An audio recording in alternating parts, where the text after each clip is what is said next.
देश नीति, केवल सच्ची और पक्की खबरें। देश नीति में दोस्तों आपका स्वागत है। मैं हूं आपके साथ राशिद जहीर। 2024 का इलेक्शन करीब है। जब 2019 का इलेक्शन था तो सुरेश ओबराय का लड़का जो विवेक ओबराय है, प्रधानमंत्री जी पर एक फिल्म बनी थी, शायद चुनाव आयोग ने उसको रोक भी दिया था। लेकिन इस तरह की कितने धारावाहिक, कितनी सीरीज और कितनी फिल्में बनी हैं और किसने नफरतों को अंजाम दिया है, कश्मीरी फाइल हो या केरला फाइल या बाकी तमाम चीज़ें आपको मालूम है। अभी बाल दिवस था, मैंने आपको पिछले प्रोग्राम में दिखाया भी है।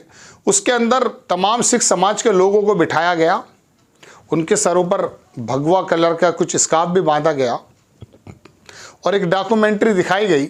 उसके अंदर वही जो गुरु गोविंद सिंह के बच्चे या कौन सा मामला था, वो मुगल के किसी का, उसको दिखाया जा रहा था।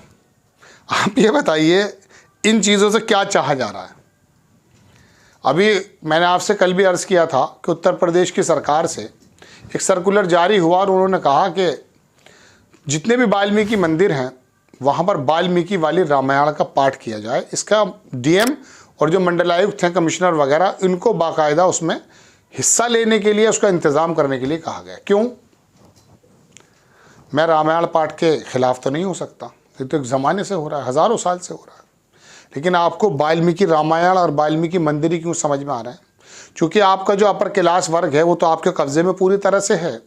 ऐसी समाज में आप किसी सोच लिया कि जाटव समाज तो मायावती को अलावा वोट नहीं देता है, तो बाकी जो गैर एससी हैं, गैर यादव हैं, गैर जाट हैं, उस पर भारतीय जनता पार्टी की नज़र शुरू से लगी रही है।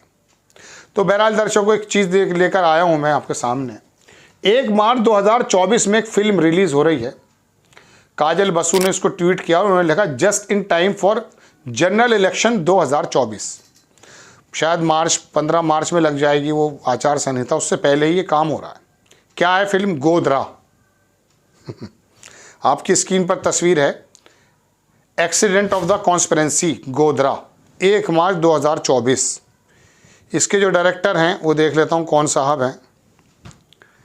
कोई MK शिवाक्ष हैं, BJ पुरोहित साहब इसके प्रोड्यूसर हैं।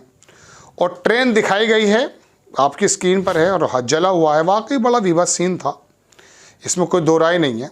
फिर उसका थोड़ा सा ट्रीजर भी दिखाया गया है, उसमें किस प्रकार से हुआ है। ये तमाम चीज़ें लिखता है अखबार यही फेसबुक पर कि the saffron incendiarising of the general election begins. भगवा करण वो जो है जनरल इलेक्शन से पहले थोड़ा सा एक्टिव हो गया। एक्सेप्ट द, आगे लिखते हैं वो कि इस्लामोफोबिया और जनवरी 2024 ऑनवर्ड से शुरू, anything get faceless Hindu vote, then again think about it. अब इन्होंने ऐसे शब्दों का इस्तेमाल किया है, चड्डीज are out of the ideas, they can only recycle the past, they can only recycle the past. पिछली बातों को दोहराना है।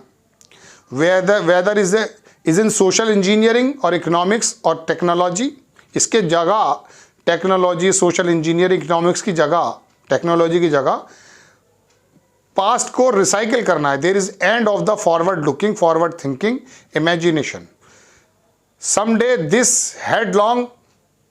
अब आगे मैं क्या बताऊं आपको, इस प्रकार की लैंग्वेज लिखी गई है। बात यह है कि ये फिल्म और इस तरह के चित्रण आपके सामने लाए क्यों जाते हैं बार बार। देखिए, आपने ये भी सुना होगा, किसी परिवार के अंदर अगर किसी की डेथ हो जाती है तो कहते हैं यार जिक्र बंद करो। बाज़ मरतबा तो कमज़ोर दिल वालों के सामने मौत का, उसके परिवार के किसी एक्सीडेंट का जिक्र भी नहीं करते, क्योंकि उसके दिल पर कुछ गुजरेगी, ख्याल आएंगे और वो परेशानी में आ जाएगा। देश कितनी विषमताओं से गुज़र रहा है और पूरी दुनिया के हालात क्या हैं, इसके बारे में तो गोदी मीडिया आपको बता ही नहीं रहा है। मिडिल ईस्ट को ले लीजिए या यूरोप को ले लीजिए, पूरा यूरोप और पूरा मिडिल ईस्ट और हमारा एशिया, ये इस वक्त एक ऐसे बर्बादी के दहाने पे खड़ा हुआ है कि 2024 के बारे में पेशन गोइयाँ, भविष्यवाणी तो बहुत है। मैं भविष्यवाणी इसलिए नहीं सुनाता चूँकि उनका कोई एविडेंस तो होता नहीं है, भविष्यवाणी होती हैं।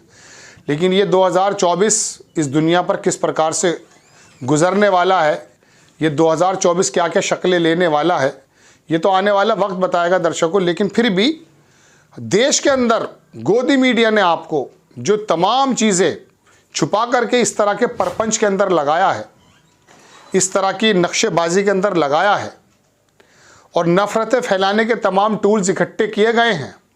इंडस्ट्री का हो या स्पोर्ट्स का, राजनेता तो खैर इस काम के लिए माहिर माने जाते हैं, या आम सोसाइटी के अंदर ऐसे लोगों को बनाया गया है, उठाया गया है कि जिनके हाथ में नफ़रतों के एक झंडे दे दिए कि आप नफ़रत फैलाइए।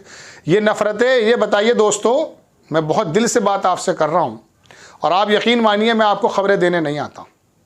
मैं तो आपको दरअसल खबरों के साथ साथ एविडेंस के साथ आगाह करने की कोशिश करता हूँ, क्योंकि मेरी पत्रकारिता सार्थक जब होगी कि जब मैं अपने लोकतंत्र, अपने संविधान, अपने देश और अपने समाज और अपने इंसानियत के लिए कुछ कर पाऊँ। तो ये लोग जो झंडे नफ़रत के उठाए बैठे हैं, जिसके अंदर सारे वर्गों को शामिल कर दिया है किसी सत्ता धारण पार्टियों ने, ये फिल्में चलाकर क्या समझाना चाहते हैं बताइए आप। मैं आपको बताना चाहता हूं कि मैंने आपको पहले भी बताया था कि हॉलीवुड में एक प्लान बनाया गया, 100 फिल्में ऐसी बनाई गई जिसके अंदर मुस्लिम को विलन बताया गया, आतंकवादी टाइप, इस टाइप। मकसद क्या था, उसका रिजल्ट क्या निकला? उसका रिजल्ट ये निकला कि दुनिया में पूरी के पूरे विशेष समुदाय को, दाढ़ी वाले को, टोपी वाले को विलन बनाने की पूरी कोशिश की गई। क्या ऐसा है कि देश के 20 करोड़ मुसलमान विलन हैं? क्या मुसलमानों ने इस आज़ादी की लड़ाई में अपने बड़े भाइयों का कंधे से कंधे मिलाकर साथ नहीं दिया? फांसी पे नहीं झूले क्या? अंग्रेज़ों से लड़े नहीं हैं क्या? मैं अगर उनके बारे में बात बताने आ जाऊंगा तो फिर ये कंपैरिजन जैसी स्थिति हो जाएगी।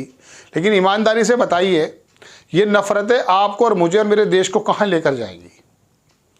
गोधरा कांड हुआ, कौन ऐसा इंसान होगा जो यूं कहेगा कि उसमें जलने वाला, उसमें चीख पुकार करने वाली महिला या आदमी वो दिल को नहीं लगा होगा? बताइए कौन होगा? अगर कोई है किसी वर्ग में भी तो वो जानवर ही तो कहा जाएगा। लेकिन आप इस दर्द को क्यों बता रहे हैं? और बता रहे हैं तो फिर बताइए कि 2000 या 20,000 या 10,000 या 500 आदमी जो मार दिए गए गुजरात के अंदर, बच्चा पेट से निकाल के तलवार पे लहरा दिया गया, और वो लड़की बिल्किस, उस प्रेग्नेंट महिला से बलात्कार किया गया। टीवी के अंदर साफ आए, वो बजरंगी जो भी नाम उनका है, कि लड़के शैतान थे, वो करने लगे। गुलबर्गा सोसाइटी या जकिया जाफरी का दर्द। लेकिन इसको आप बताइए, मुझे बताइए आप मेरी पत्रकारिता बहुत ज़माने से देख रहे हैं, हमारा चैनल या हम आपके सामने कब इस तरह की नफ़रतों की बात करके हाजिर हुए? हम तो देश के बुनियादी मुद्दे, अर्थव्यवस्था से जुड़ी मुद्दे, सरकार से सवाल पूछने वाले मैनर्स वे में करना चाहते हैं। लेकिन देश के किसी बड़े हिस्से में अगर आग लग रही है तो क्या पानी डालने का काम मेरा और आपका नहीं है?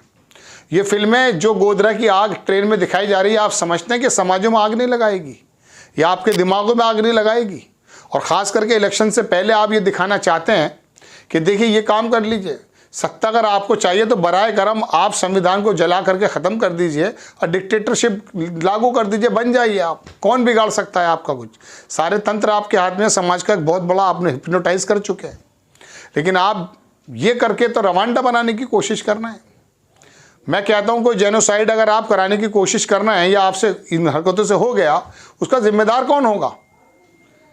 बताइए कौन होगा? धर्म एक ऐसा मर्मस्पर्शी आदमी का पार्ट है कि इसके बारे में आदमी बर्दाश्त नहीं कर पाता। वो हमास के लोग धर्म के ऊपर ही तो लड़ रहे हैं, उनको बता दिया गया है, वो बहुत बड़ी ताकत से लड़ रहे हैं, उनके छक्के छुड़ा रहे हैं।